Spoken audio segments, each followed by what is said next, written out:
Ugandan health authorities intensify efforts to eradicate the polio disease after the WHO declares Africa polio-free.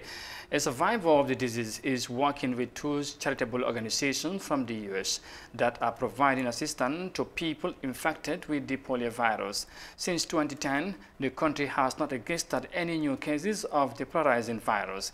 Let's have more details of that in this report.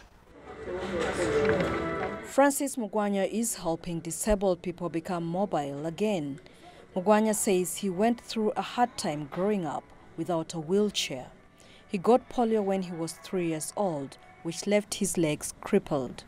A vaccine for polio was hard to come by at that time. I began school with my older brother putting me on the back of a bicycle and taking me to school.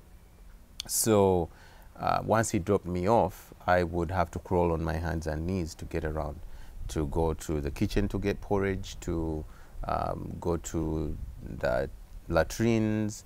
And of course, you know what latrines are like in Uganda. Mugwanya is now running a charity in Uganda to help disabled people acquire wheelchairs. He says he doesn't want people with disabilities to go through a similar experience. I started working because I had gone to school and I started working, and most of the people with disabilities don't work. And I saw so many of them that were dragging themselves in the dirt, and it just broke my heart. I was like, nobody should be able to live such a life. Through his project, more than 15,000 wheelchairs have so far been given out for free. Two organizations in California, Free Wheelchair Mission and Jenny and Friends, fund the wheelchair charity. Before I got this wheelchair, life was hard. If there was no one to carry me around, I could not move. Mugwanya is among millions who suffered paralysis from polio when the virus was still in Uganda. There have been no new cases of the paralyzing polio virus in Uganda since 2010, and efforts to prevent its recurrence continue.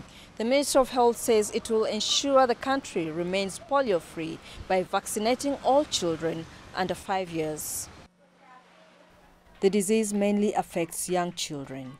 It spreads through eating food contaminated with the virus, usually caused by poor fecal disposal. The WHO says 1 in 200 infections leads to permanent paralysis and could be fatal. The Health Ministry says it's a big relief to have Africa free from polio, but it won't relax its campaigns against the virus. We will continue with our vaccination efforts against the polio as long as polio is not eliminated throughout the world. So for us, it is a consolidation because the reactive campaigns we have been doing because a neighbor diagnosed the polio is now going to go down. The World Health Organization says the polio virus has decreased by 99% globally, but states must put in more effort to eradicate it completely. But people like Mugwanya will continue helping those who still need assistance, regardless of their disability.